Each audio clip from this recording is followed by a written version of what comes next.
Hey, everybody, welcome back. We have been on hiatus for a while, but we are back with Opera with Fries. And as always, I am Oren Gratis, and I am joined by my colleagues. And I'm still Frank Basile. And I'm Carl Tanner, and I'm very excited today. We have our biggest guest so far, and huge in fame. I mean, And we're honored to have now Scott. Tell me if I'm correct in pronouncing this. Scott Scoville Hamilton. Oh yeah, Scoville. yeah. It's a family name. Okay. Scott, are you old enough to be considered? Can we call you a legend? I mean, there's a certain age where you say Yes. the living legend. You don't want to, not yet. You know, I think they start doing that as soon as you retire from an Olympic competition. You know, and it's like, yeah. But Olympians can't retire in their 20s, I so know. they're living legends in their 20s. I look at myself in the mirror every morning and I don't see legend. But whatever works for you is fine with me. I'm not gonna. The living legend Scott Hamilton is with us. We are so excited. Yes, very excited. I want to read this real quick. Scott Scoville Hamilton, born August 28th, 1995, is a retired American figure skater and Olympic gold medalist. He won 4 consecutive U.S. championships between 1981 and 1984, 4 consecutive world championships between 1981 and 84, and a gold medal in the 1984 Olympics. Here's the important thing. His signature move is a backflip, a feat that few other figure skaters could perform that is also against U.S. figure skating and Olympic champion rules. But he is the bad boy broke there. The rules, yes. Scott? Were you rebellious? No, I really only learned it after I turned professional, because when I was an amateur skater, it was purely amateur. There was a guy that did it twice at world competition, a guy named Terry Kubica, who I used to actually train with, skate with. He did it in the world championships. I'm trying to think, in 75 and 76. And he ended up winning the world free skating title in 75. And I'm not sure. Anyway, one of those. And he kind of did it in amateur competition. And they made it verboten. You will not do flips on ice. And I was, it was funny. I was invited to be, sort of a representative of U.S. figure skating at the International Skating Union, the world governing body thing. And I went once and then they never invited me back. So they were talking about all these ridiculous rules, and they've only had speed skating officials as kind of like the head of the ISU, because it's figure skating, short track, and long track speed skating. And so I raised my hand. They go, any questions? This was a new business. And I go, why is a backflip illegal in eligible competition? And the president of the brand new president of the ISU looked at me, went like this. Next question. Oh, yeah, because nobody else can do it. That's why. Like a total, like, you are excused. Please sit down. Yeah. Who invited you here? Because I have absolutely no idea what you're talking about, because I'm a speed skating guy, but I run your sport. So that's kind of But here's my question. You know, like in gymnastics, when they're learning the flips, they attach them, the gymnasts, and they do it slowly so they get the aerial maneuvers. Yeah, how do you do? exactly. How do you do it on ice? Is it the same thing, or you just one day you're like, let me try it and hopefully I won't break my head? No, you do it off the ice. You do it first. Okay. In foam pits, trampoline, swimming pools, you learn the movement. Then when you get it on the ice, you tie a rope around your waist and you get a really big, gigantic pair skater to be on either side of you to kind of like spot you up and down as you go through these things. Because if you bail in the middle of the air, you're going to crash on your head. And last I checked, the ice was pretty hard. So you don't want to land like here. You want to land on feet. So at all to land no, on the ice, when you take it to the ice, you pretty much have the movement down by then, and then you just have the skaters hold you up. And speed is awesome. It's so much easier to do with momentum than it is to do it like standing like you do on a floor. So yeah, the faster you go, the more it goes straight up in the air, because the second you put your toe in the ice, all the force shoots you straight up. It's pretty awesome. Scott, how big of spotters would I need? I mean, they wouldn't be human. Yeah, they probably, No, You'd be all right, Carl. You'd be I think all right. I'd be all right. That's my story, and I'm sticking to it. Carl, if you kind. didn't have a big spotter, you'd leave a big spot on the Exactly. I'd leave a big spot. I think you always have the big moment at the end. At the end, it's like and just a backflip, man. That would just seal it. That would be amazing. From a standing position, Carl. Yeah, just there you go. Hit the note, and then Messendorma. I see with a back. And then you just strike a pose, and Scott, how did you hear about Carl to have him on the? Carl and I met through a mutual friend in Cleveland, Maria Miller, who's a wonderful lady and awesome. She's like a mom to me, and Maria struck up a really beautiful friendship with Carl and would have always invite him to an annual benefit that I would put on in Cleveland. And Carl and Stephen and Oliver and I are just, dear friends. And it's been really fun to get to know him over the years. I took him, here's a trivia question. I took him to his first Springsteen concert. Really? Wow. Yes, you did. Well, the funny thing about it is when we walked in the door, everybody thought I was a bodyguard. So the people were coming up to me going, "Excuse me, can I say hello to Mr. Hamilton? Can I get his autograph?" And I'd go, and I just assumed the role, and I was like, "No, not right now. We're busy. Come back later." I was my wife's bodyguard, Carl. They didn't know we were married. Seriously. Well, it's funny, Scott. I met you very briefly, which obviously you wouldn't remember, and nor should you. But I came to the event, and actually one year in Cleveland. And what was really funny was that I was really looking forward to it, and Carl brought me to just into the arena early before any of the skaters. I don't think any of the skaters were there yet. I think you guys had warmed up earlier or something. And the special music guest was Cyndi Lauper that night. Oh man, that was a million stories about that one. Yeah, well, I want to hear your story because I remember. So she came in for her sound check, and I think she was coming from Chicago into Cleveland, and she looked disheveled and exhausted, and she was very ornery. She was very angry that she was like, you could tell she was like, which publicist of mine put me up for this thing, because she had no idea really what it was. She just knew she had to sing, and she was exhausted, and she was like, so during the sound check, she was yelling at everybody. Yeah.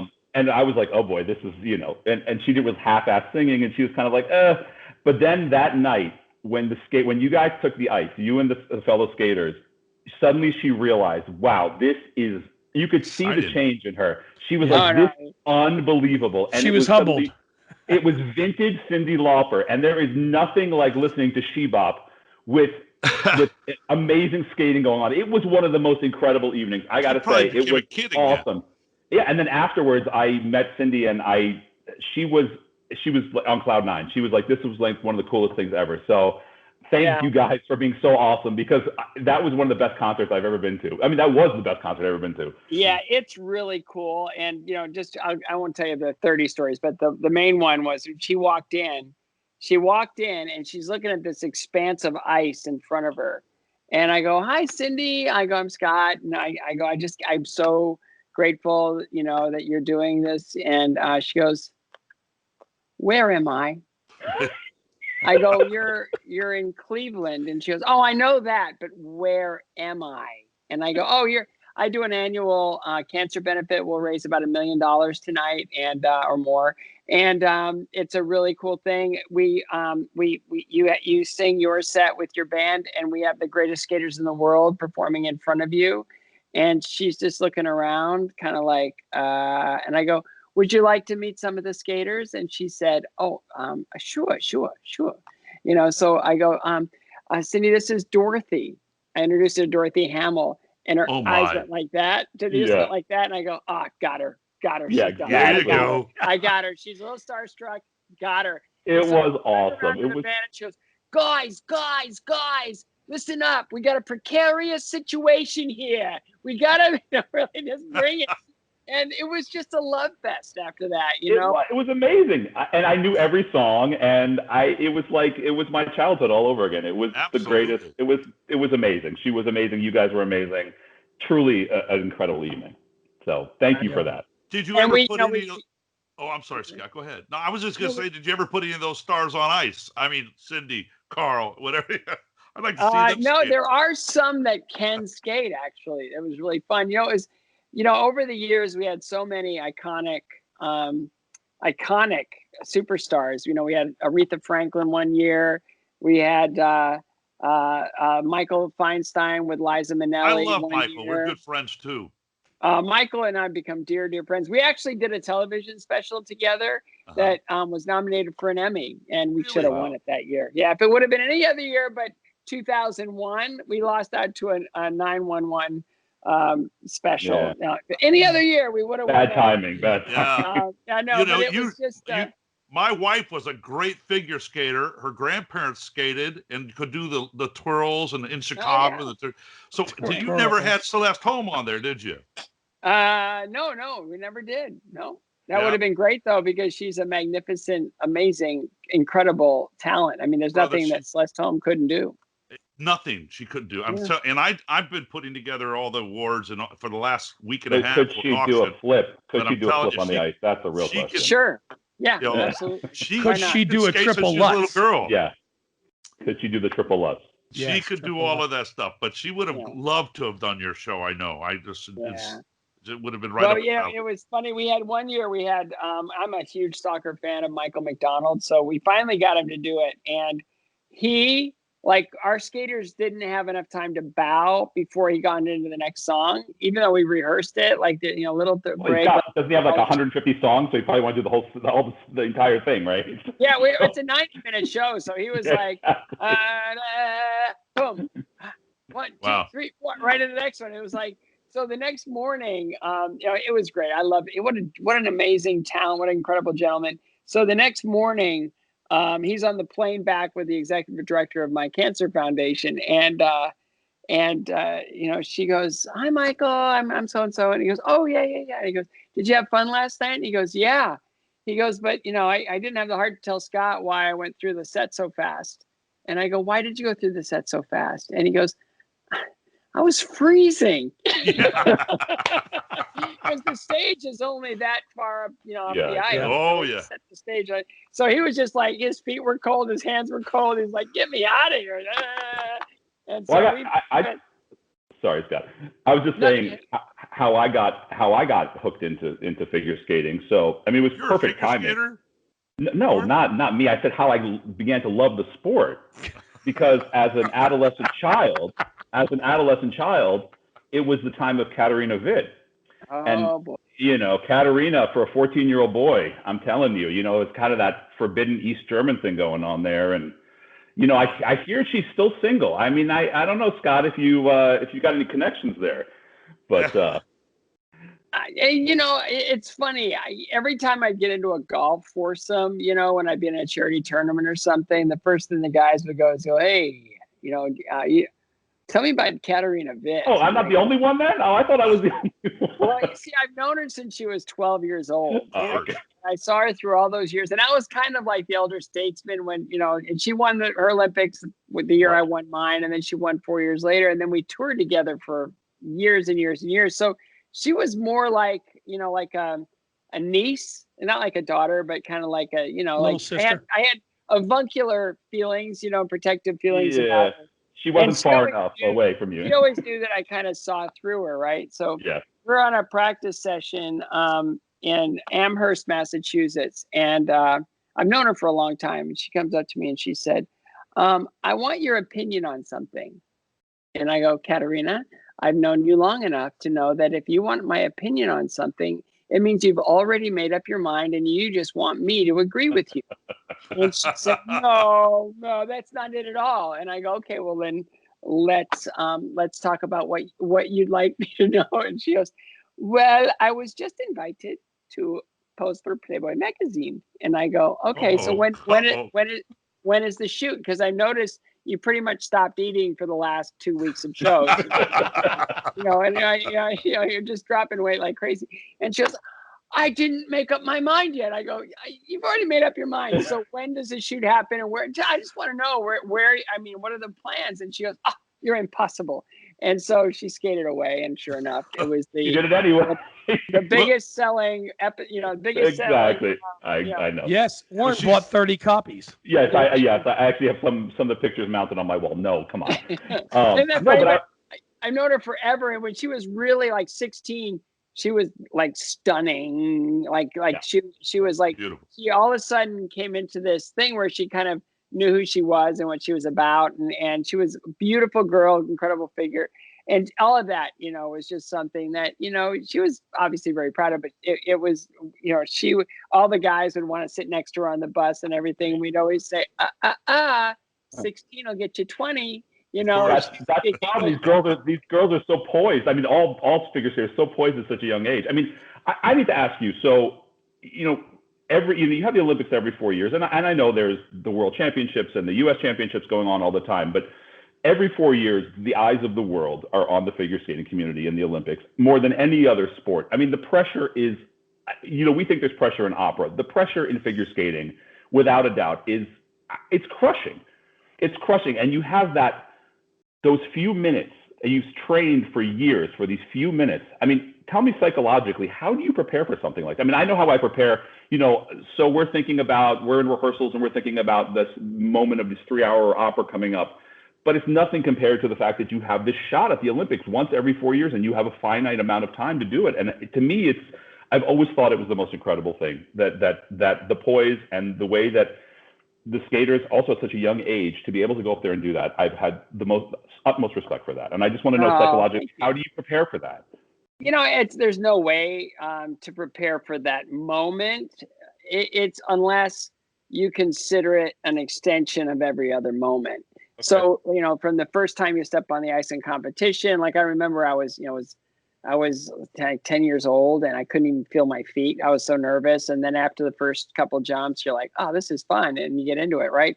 And then, you kind of go up the ranks and you lose a lot, you win a few, you lose more, you win, you kind of figure your way through it. And then, for me, it was like the 80 Olympics. I was the third guy on a 3-man team.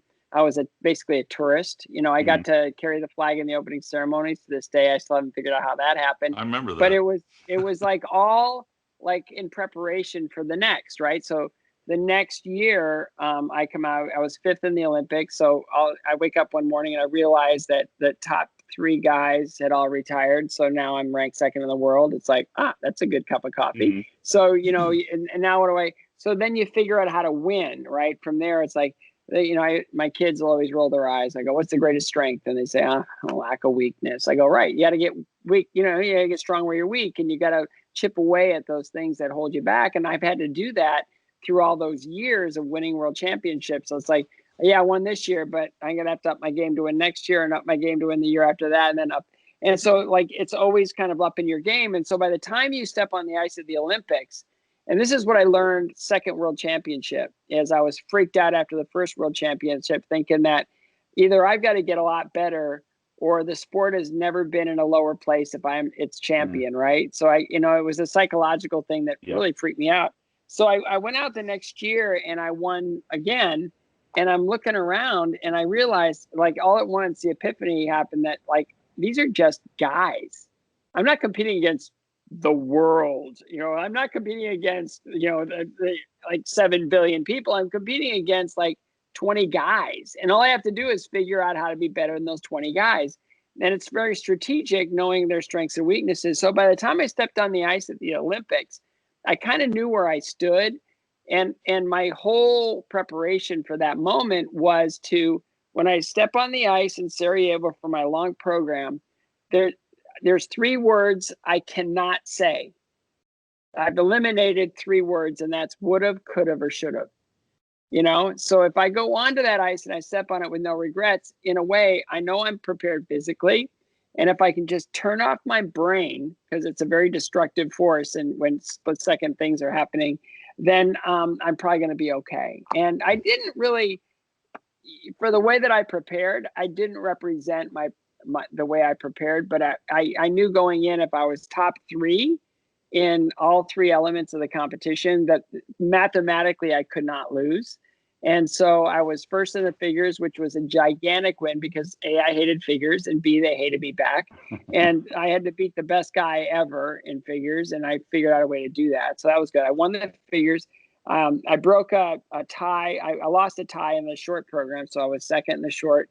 And then the long program, Brian Orser came out and threw down a clinic and just kicked my butt in the long program. But by then he was 7th or 8th in figures. Yeah.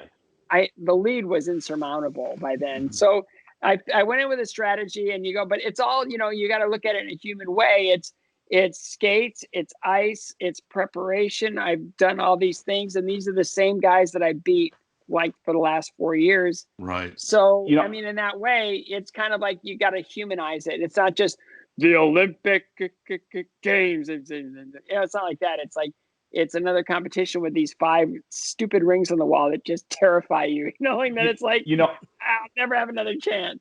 I know you are incredibly busy in your life, but if you ever want to do therapy with opera singers as motivate, because what you just said is, it hits really close to home. I mean, it really does, because I think we put so much weight on what's out there in front of us instead of just taking it all away and just saying, I'm just going to do what I've been doing for years and just be myself. It's finesse. It is. Yeah. I was thinking the same thing, Scott. I mean, sorry to interrupt. I'm sorry, Frank. I was thinking the same thing as you were saying this. I was thinking in the opera world, the younger singers coming up, and even some of the veteran opera singers are just trying to hold on to what they had. What you're saying. It's elementary, and I appreciate that. I really do. It's so funny. I gotta tell you that. So I was on tour. One of the last years I toured with Stars and Ice, and a friend of mine, his name is Kevin Nealon. He's a comedian. He was on Saturday Night Live for years. I'm talking to him on the phone. I go, I got a question. He goes, I'm having trouble with identity right now. And this is really funny that you bring that up, Carl, because you say the older singers are trying to hang on. I go, I started off as like a skater. And then I became a competitor, and then I became like a champion. Then I became an Olympic gold medalist. Then I became a professional. Then I became like an entertainer. Then I became like a character skater. Then I felt like I became a schmoozer. It's like, what am I now? And he just said, oh, that's easy. And I go, what? And he goes, you're an imposter. That's perfect. I can totally wrap my head around that. But I have to say, what's amazing, Scott, is that, whenever you show up on those broadcasts, you have to be one of the most beloved TV figures. I mean, every time there's the world is watching, we go to Scott Hamilton, and there he is, and everybody, it's like the Dick Clark of New Year's Eve. I mean, you are the broadcast guru when it comes to anything like that. And I don't ever expect to not see a broadcast without you on it. Well, it's funny that I was the next guy after Dick Button. Oh, that's right. Big shoes to fill, right? Just be careful. I think Johnny Weir might be trying to take your place. I don't know. He already did. Yeah, they've gone. So yeah, I don't know what I am. But it was funny that when I stepped into that seat, in the 92 Olympics, the reviews, the television writers hated me. I came there and I had this big, huge research binder filled with all these little sayings and quotes and things. Like I was totally locked on, prepared for anything that was going on, and they just hated me. It got so bad that normally there's a bulletin board in the production office. They would put up all the reports of the media reports and everything else, especially when the broadcast was meant nothing. It was empty. And I was like, that's weird because there's always something on there. So they were trying to spare me all that, what do you think kind the of thing was? I think do you a think lot that of is? it. Were you not spontaneous enough in the broadcasting part of it, or what? Change is hard. Change is hard for anyone. And whoever steps into that role, they're going to be sort of like, I guess, resented at the least and hated at the most. So what happened was, after I got wind of all this, Saturday Night Live did a skit on me and Vern, which made us kind of the darling of the broadcast center. And so I'm sitting there going into the men's event, which was my favorite event. And I look at Vern. I always sat to his right. And I looked at Vern. I picked up my binder after, I learned of all these horrible acidic reviews, I threw it in the waste can, and I looked at him, I go, I got nothing. I ended up, it was really, really funny, because then I became totally spontaneous, and everything that happened after that was kind of like awesome. And like things started to, kick into another gear. And all these writers at the end, they gave me a silver medal comeback performance, right? They wouldn't give me the gold.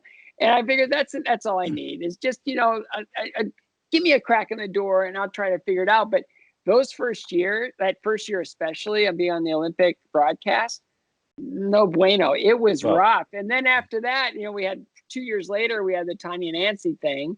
And then we became the go-to. And the short program was the 4th most watched television event of all time. What in the world? And so from then it got better. But now, like I'm doing a pregame show, which is so much fun. At least I did last Olympics, because Johnny and Tara have taken over the duties. I'm going to start writing nasty letters about Tara and Johnny, because I want you back on the main broadcast. So, and you brought up something. You brought up Nancy and Tanya. Yeah, Tanya, and I know that Oren is curious to ask you something. Well, you told me nothing's off the table. So No. Tanya. I think Tanya sometimes, I don't know what side how you view the whole situation, but Tanya seems like a skater of the people, and Nancy always got the thing that she was kind of a little bit of an ice princess. So the question is, if you had to go to dinner with one of them, I mean, I'm sure you've gone to dinner with both of them, but if you had to choose one of them to go to dinner with, who would be a better conversationalist? That's the real question. Or more fun dinner. Well, let's just say I got to be really, really close with Nancy. We play golf together, and she's just like in your face. She's so competitive, and it's really awesome. She's a blast. And this is probably a longer story than what we've got, but I kind of knew Tanya, the same woman that sponsored me, who was an angel, and just, she looked at it like she was blessed to have a mind for business and wealth. And so she loved skating, and she didn't want anybody to have to give up their dream for the lack of funds. And so she would sponsor skaters. So she became like a mom to me, and she sponsored me my whole, from like juniors all the way through the end of my senior career. You like opera? Real quickly, I didn't interrupt, but I think it's kind of ironic. I think it was a golf club that Nancy got hit with.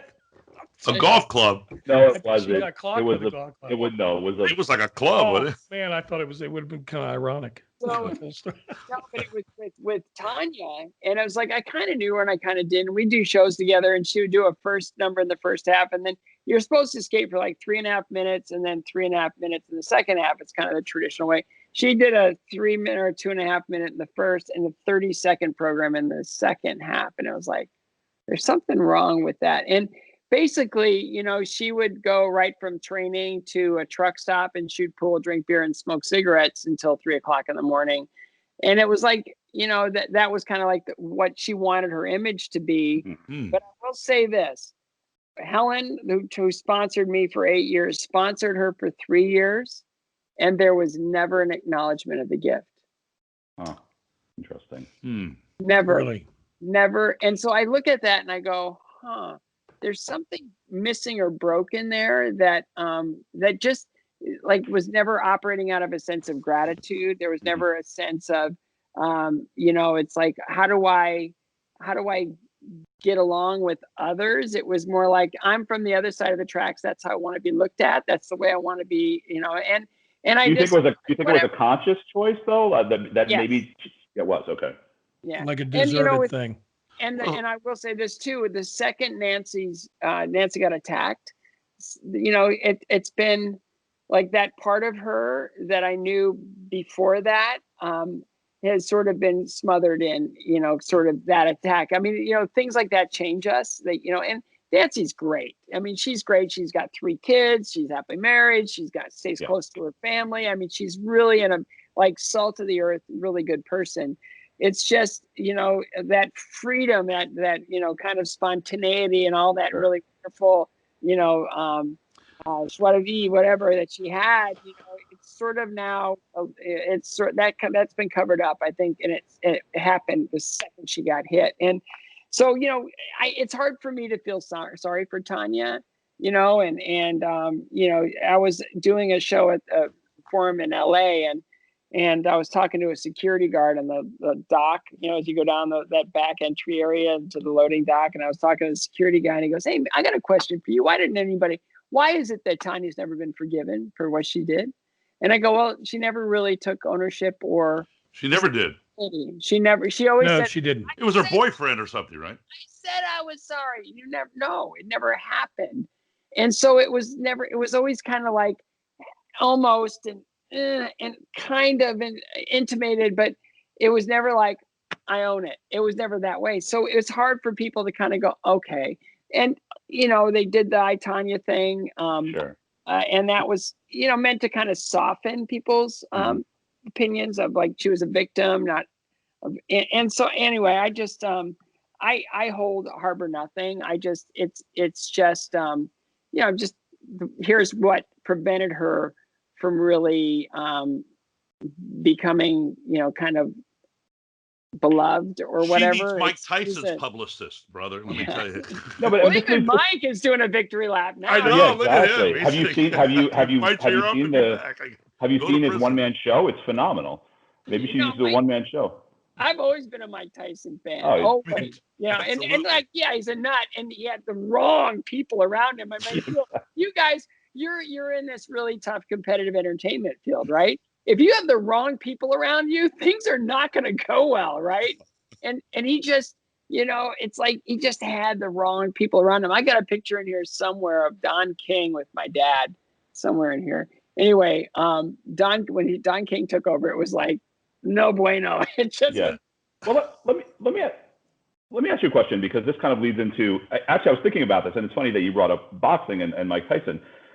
I think there's a big similarity in terms of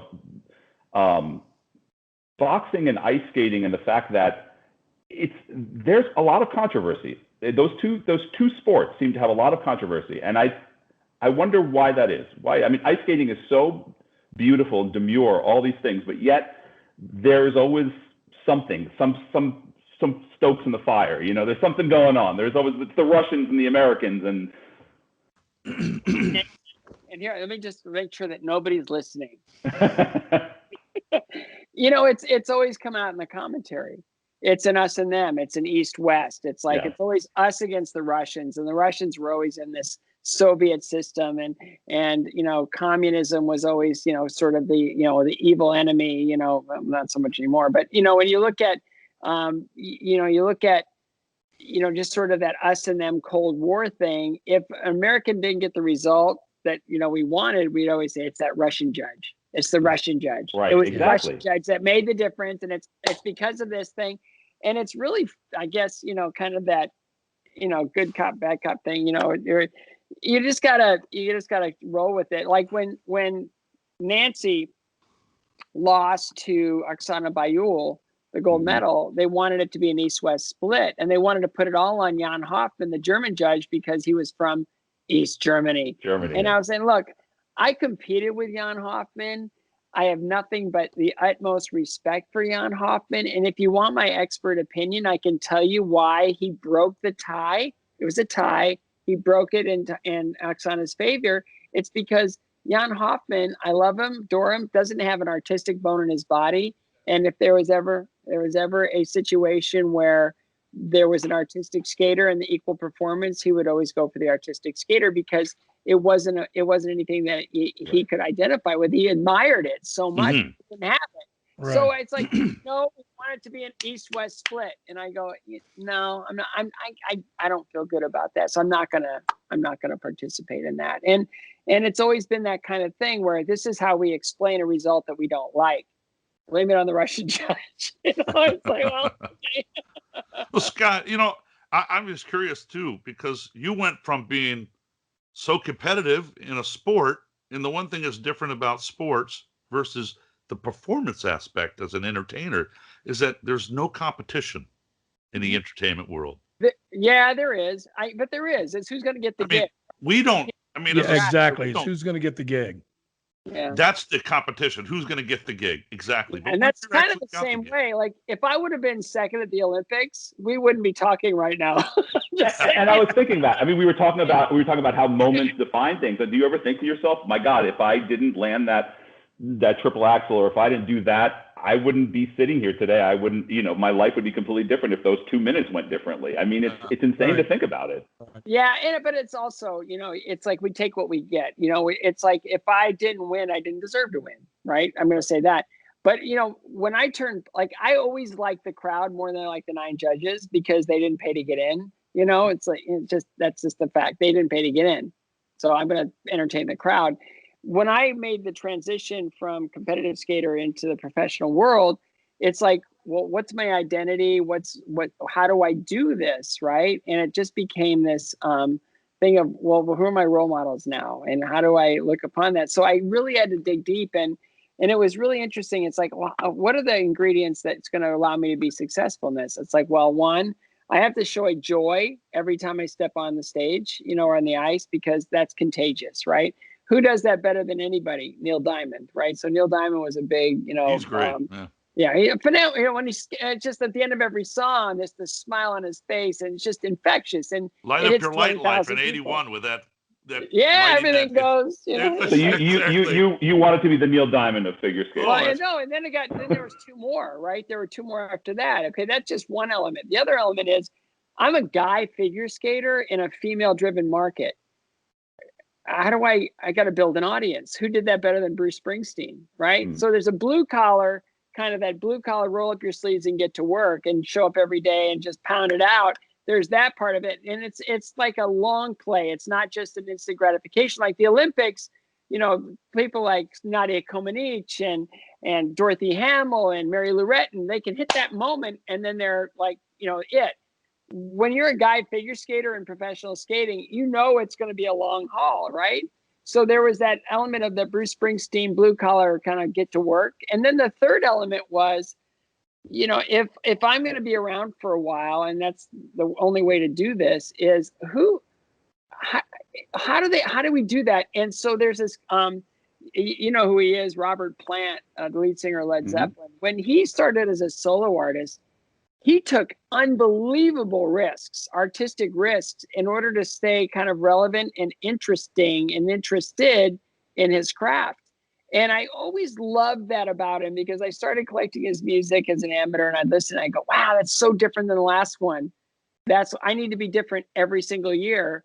And in that way, it's hard to, it's like, what's the best ever, right? Well, that's great because maybe it's not, but it's different. It's so different than what I did before that it's fresh. And each year I can come at something new and everything else. So looking at those 3 guys, they were endless sources of inspiration for me because I was able to show joy in the journey, show up every day hungry and just after it. And then I was not afraid to take risks artistically because I knew that if I stayed fresh, it wouldn't be like I'm this asset that depreciates every year. I can be an appreciating asset and I'd be more valuable to my employers. Have you met the 3 of them? Real quick. Did you have to analyze that out, Scott, or did you have good advisors giving you this? Where did you get that kind of influence? I didn't have any good advisors. I had people that were willing to give me opportunity based on what I earned or what I showed that I could do, but I never had anybody like absolutely telling me how to do it. I had a great team. I had an incredible choreographer in Sarah Kawahara and a phenomenal costume designer that we would kind of work together to come up with the performance. And in that, it was like everything was kind of like seamless and perfect. And if any one of those elements would have been missing, things may have been a lot different. But I had a really good team around me to support, not really tell me what to do. Did you manage that team? Yeah, I did. It was funny because Sarah was really avant-garde and she had all these really outrageously like groundbreaking ideas, and she was really out there. And I was like, I need to be a little bit more accessible, so I would come with kind of the idea, and then she would create sort of, what that performance was going to look like on, as far as steps, because she was extremely intricate. When I look at what I could do in 1984 compared to what I could do in 1994, I was a much better skater in 94, just thanks to the difficulty and the intricacy of everything that she made me do on the ice. And then with Jeff Billings, he would come at it from this really outrageous creative point of view. Like, when we talked about, Hair, when I did the song Hair, it was like, well, all those hippies and, kind of, not, Did you get naked at the end of the routine? No, what I did was I went, I didn't, I should have though. That would have been, never mind. It's cold. Yeah. Hold on. But it was all those hippies turned into lawyers and businessmen, right? So my idea was, how do I do this costume wise to go from being this kind of grungy hippie to the end being a banker? And it was awesome. Jeff figured it out and it worked like a charm every single night. That's very creative. I have a question real quickly. So we have a segment on the show called Stories from the Road, and we ask each one of our guests to just tell something funny that you might have not shared before in public. No holds barred, by the way. So. No holds barred. Yeah, just something. If whatever you want to sell, that's one. Two, I want you to tell us a little bit about your experience with the movies that you've been in. You've been an actor in movies now for a while, and I want to know which was your favorite of the appearances. Yeah, and Blades of Glory, absolutely. Blades of Glory. Really? That was so much fun. It was just fun to be around the actors, and actually, Sarah, my choreographer, choreographed Blades of Glory. She was the one that came up with a fabled Iron Lotus, and she did brilliant. Brilliant. And Will so Ferrell's fun to be with, I'm sure. Huh? But he's so normal. He's such a nice guy. He's just so chill and so laid back, and you can tell he's really super smart. And it was funny because I when I lived in LA, I belonged at a golf club, and I would see anyway. Adam so McKay? Adam McKay, or was it? No. His partner? I feel so bad. Edit that out. But anyway, it would be it's like I knew some of the people from before, and then John Hader, he's just this great guy, and he's so smart. Identical twin. That was weird.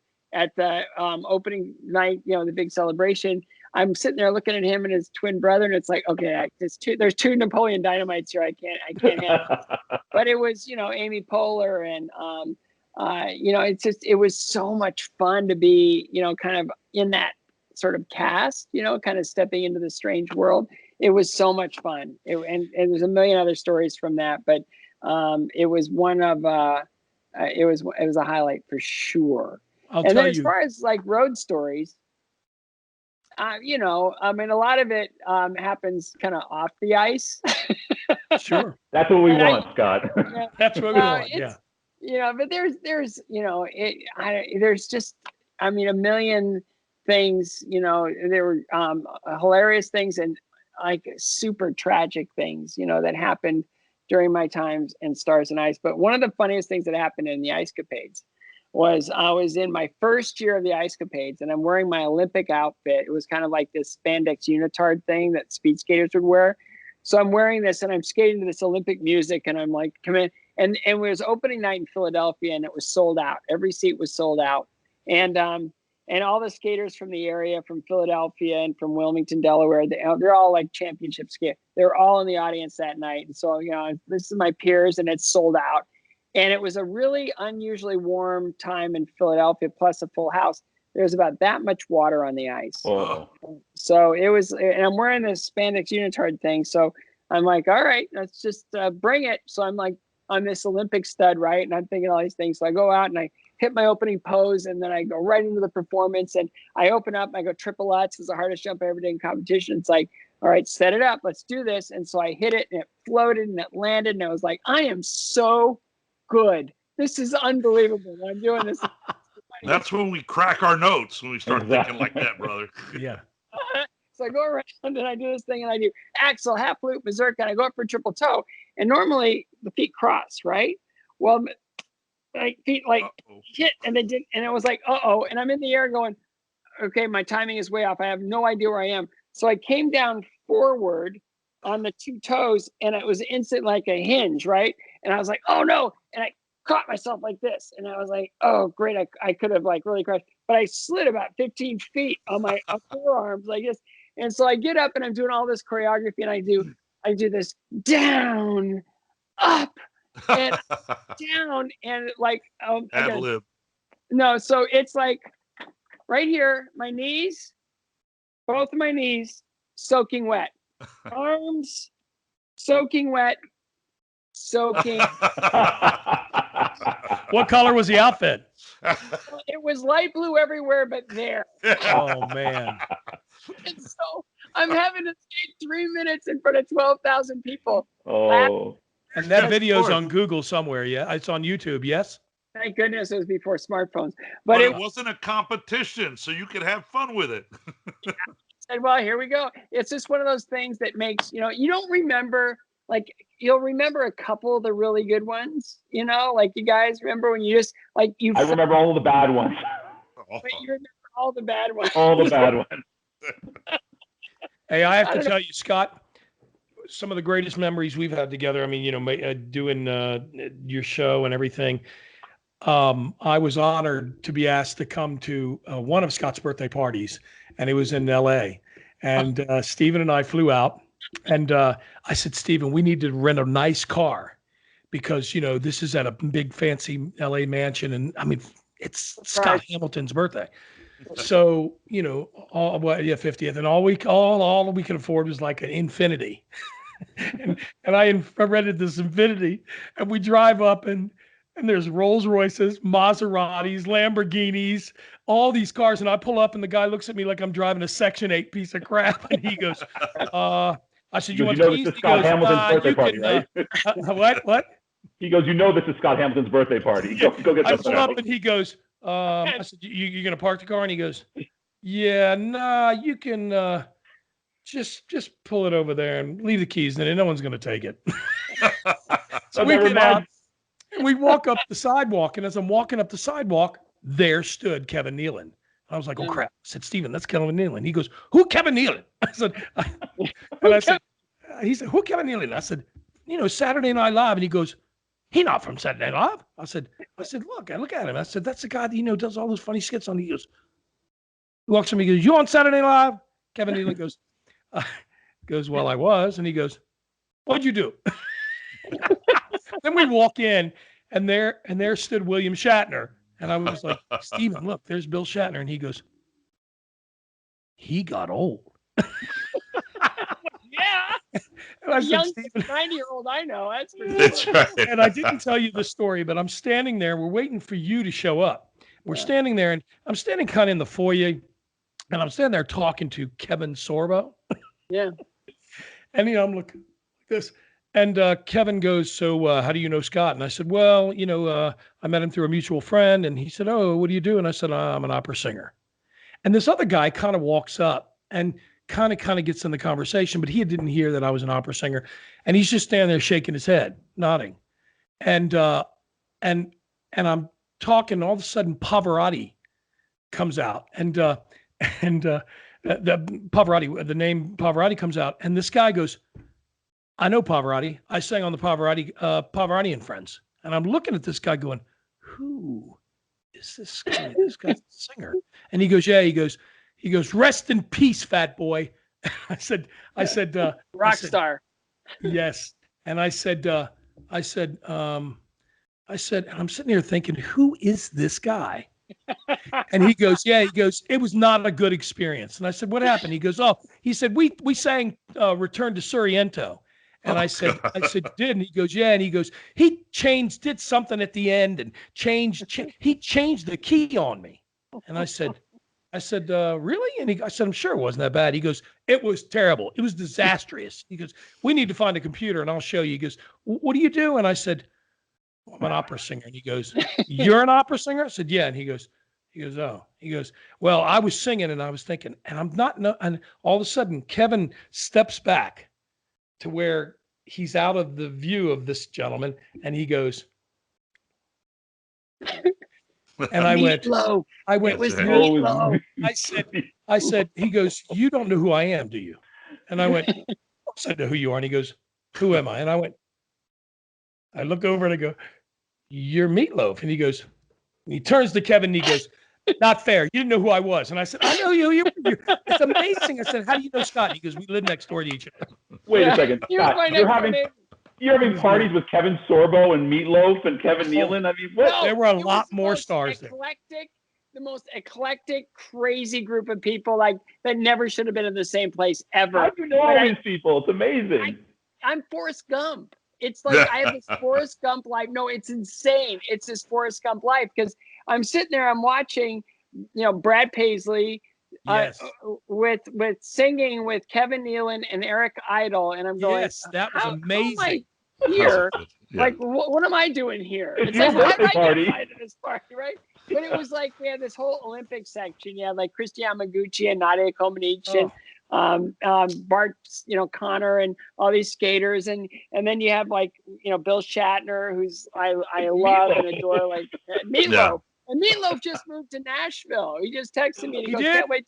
Yeah, he just moved to Oh, Nashville. He I invited guess me the to a reason- show. He was Now he's doing gonna be Uncle Meatloaf now. He was great. We were talking, and he told me he had had a stroke. And I said, "You look amazing." I said, "Look, I grew up with you." And he goes, "No, you don't." He said, "Why would an opera singer know any of my music?" I said, 2 out of 3 ain't bad. He goes, "Holy crap, you know my music." I said, "I do." I said, "I'm a huge fan." So he said, "Why People, don't you that's the come and see me?" misconception that opera singers actually like listening to opera, which is Yeah. weird. When you're at home, Anything you but don't- opera. And then he says, "I could have been an opera singer." And he goes, "Ah," and he sings this note, and it sounded amazing. Yeah. And I said, "You He's should have just been." He goes, "Yeah, awesome. my dad was, So he was a really Yeah. great guy. He was a really nice guy. But it was an amazing party. I sat at the It table was. with Yeah. Christy Yamaguchi and Bill Shatner, and then Brad Paisley sat down like 2 seats away from me, and I was like, Christy Yamaguchi was at our table when we were at the event in Cleveland. She I was there. think She's she was. everywhere. She's Yeah. everywhere. I love that. I just adore her. She's just, been the dearest friend like forever. And I just, man, to this day, like when I had my brain surgery 10 years ago in Boston, like I wake up and I look over and I see my wife sitting in a chair, and then sitting next to her is Christy, who flew in from San Francisco for the day just to support me, during that time. And it's like, that's who she is. She's just always there. She comes always across that way, there, so it's nice to know always that she's there. like Yeah. that. Yeah. Yeah. Yeah. Awesome people. I'm just Well, look- blessed, it's just amazing. Just the amount of incredible, because I'm a huge music fan, right? Like I love like all forms of music, everything. Like I would listen to classical music, and I'd listen to opera, and I'd listen to rock, and I'd listen to country, and I'd listen to soul music, and I'd listen to R&B and all these different things. And I just love. And there's something about it that is so, I guess, our bodies are always their energy, right? And they're vibrating always, and then when you add music into that, there's something that just ignites our soul in really amazing ways. So the craft that you guys have mastered, the what you get to do is just taking these incredible works of art that have been around for hundreds of years and keeping them vibrant, keeping them alive, keeping them relevant to the masses is just such a gift, and it's just such an extraordinary blessing. You all must feel that every time you step on the stage and you're able to take something God-given, which is your voice, and to be able to share that with people that are astounded at what you can do. It's just, congratulations. I'm just so thrilled to be talking to you guys. Thank you. We're great to have you on. Let me ask you a question real quick. Very humbled. Can you share what your podcast is, what you're also working on, and what you have coming up? Yeah, so I collect life-threatening illness, right? It's sort of a weird hobby. I don't recommend it. So it was right after the diagnosis of my third brain tumor that they're giving me treatment options, and all I kept hearing was "Get Strong." It was like they're trying to tell me about surgery, I'm hearing "Get Strong." They're trying to tell me about medical, I'm trying to "Get Strong." So I go, okay, I'm not going to do this now. I'm just going to kind of think about this for a while, and in the meantime, I'm going to get strong. And they didn't know what I was talking about. I didn't know what I was talking about. So I went and I did this interview for people.com in New York. And I just doing one interview because I like to be on prayer circles and prayer chains when I'm challenging something. So I wanted to get the word out, but I didn't want to go crazy with it. So I did people.com. And so that interview, check this out, whatever I talked to, very optimistically, very positively. That interview was shared over 35 million times. Wow. Or viewed 35 million times. Wow. So there's something there people need to hear. So I was working with a marketing group here in Nashville, and they came up with this idea of Live Your Days. And it came out of that interview where it's like, our bodies are incredibly fragile, very susceptible, very vulnerable to a lot of different things.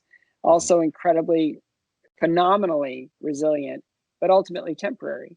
So knowing that, like, how are we going to intentionally be present in living our days in a really, real way, right?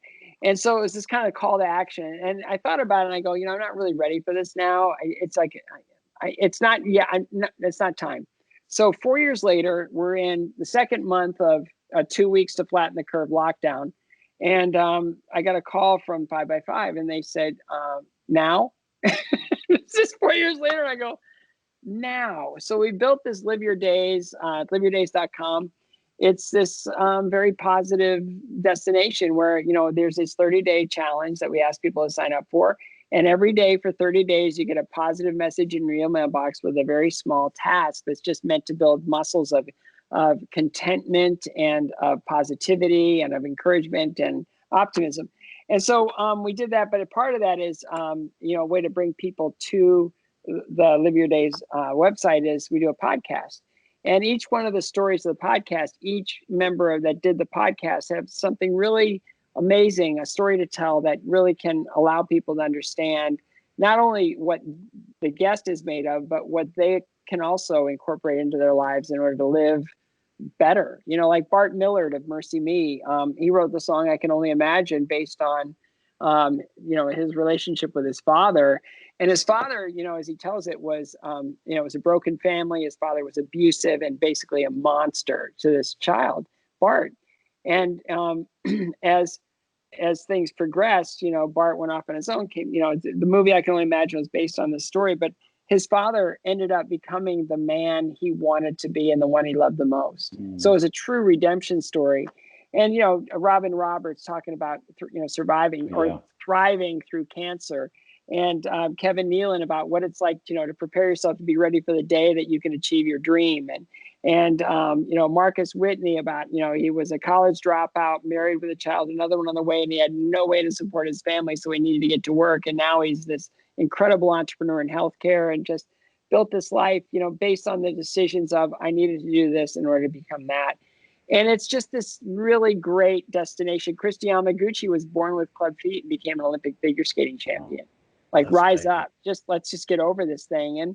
And all these people have these magnificent stories to tell. And it's really awesome just to go into a space of positivity and just, start building those muscles to kind of rise above this COVID thing, which has just been sucking the life out of everybody, literally and figuratively. It's like, what is it? And why are we doing this? And like 99.9% survival rates, but it's just so confusing. It's just hard to understand.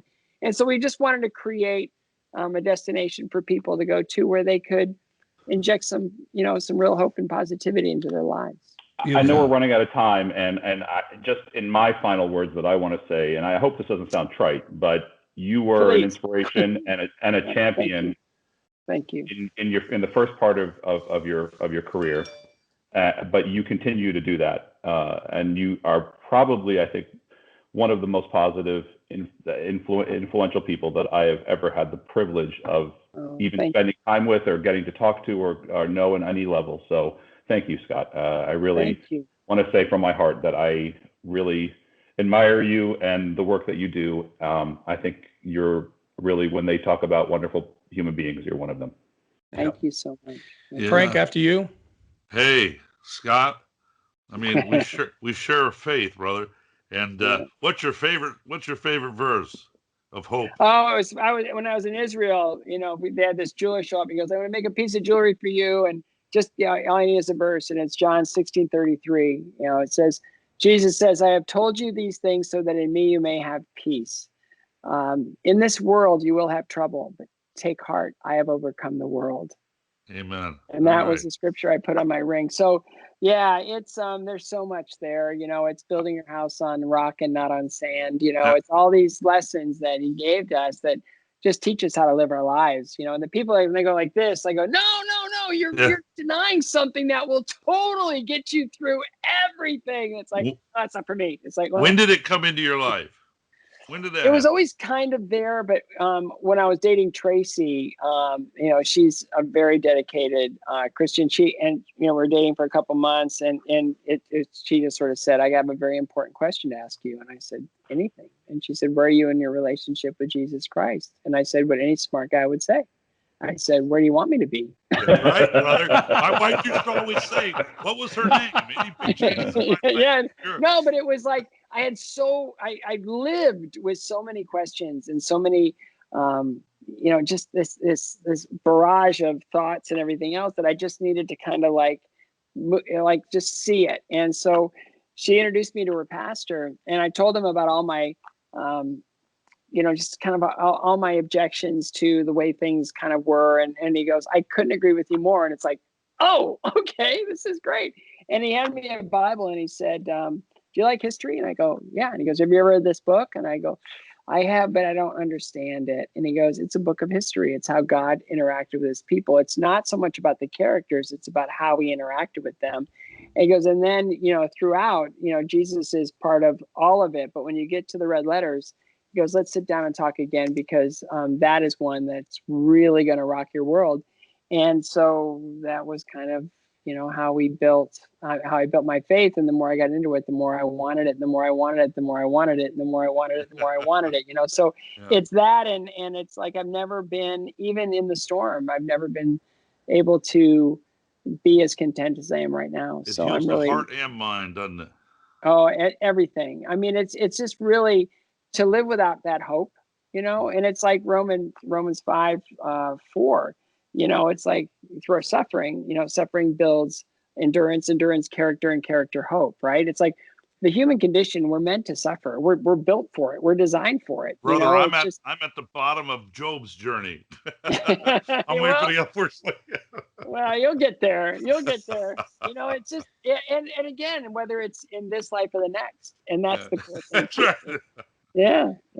Scott, this has been great. Thank you so much. Thank you for coming on and doing this. I love you, Carl. You're the best. You're awesome. I love you. Love Tracy. Love the kids. Tell the boys I said hi. Tell the new daughter, our daughter, I said hello, even though she hadn't met Uncle Carl yet.